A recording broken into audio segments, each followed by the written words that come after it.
6:20 on your Monday morning, and it's time to take a look at your money. So 2026 has been a bit of a chaotic ride for stock market investors.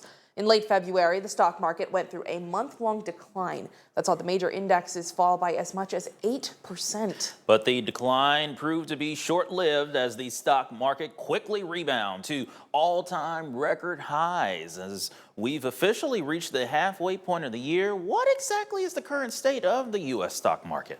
And we've got financial advisor Mark Gravicheski joining us live in studio to break that question down for us. Morning, Mark. How are you doing? Doing well. Hope both of you enjoyed your the 4th of July holiday. And we were kind of talking a little bit beforehand, just the ticket prices of some of these world games that we were reading about. Just they've been wild. Through the roof. That's a topic within itself, right? That's a whole different topic. Maybe that's a topic for next Monday. You never know. Yeah, we'll see. Let's get to the stock market topic. Give us a rundown how the first 6 months through the halfway through the year has performed. Well, you're right. You know, so far this year, it's been of a wild, crazy ride for investors. But fortunately, that wild ride has turned out to be quite profitable. In the first 6 months of the year, the S&P 500 has gained 9.6%. The NASDAQ, which contains many of those big tech and AI companies, has gained 12.8%. The Dow Jones Industrial Average gained 8.9%. Its best first half performance since 2021. But it's just not the big companies that have been doing well.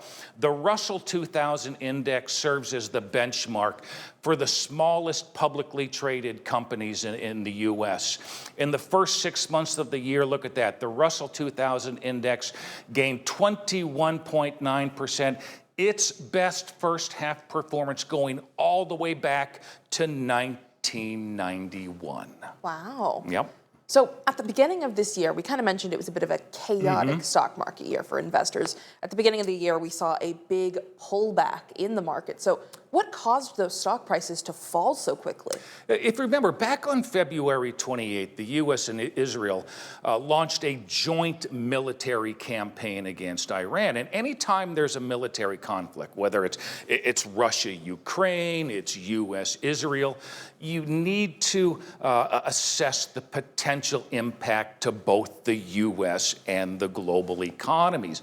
Iran's response was to shut down the Strait of Hormuz, which serves as that critical maritime passageway for the transportation of crude oil out of the Middle East region. That sent crude oil prices and energy prices soaring. And on top of that, American companies also had to navigate all those tariff and trade disputes that were initiated by President Trump. Combined, all of that kind of created a lot of angst and anxiety on Wall Street, and all of that uncertainty was reflected in that 8% pullback we had in the stock market over the course of a single month. And despite the ongoing war with Iran and the tariff disputes, why has the stock market recovered so quickly and strongly? Yeah, all of those situations are still ongoing is the key word. But look, first, that initial shock to the global crude oil markets has since dissipated. And crude oil prices, believe it or not, are actually below their pre-war levels. But also, American companies and consumers were very quick and adept at adjusting their supply chains and their spending habits to navigate those high tariffs placed on many of those foreign goods. And finally, and perhaps most importantly, corporate earnings or profits have still remained exceptionally strong. This year, corporate earnings are expected to have increased by 24% over the prior year.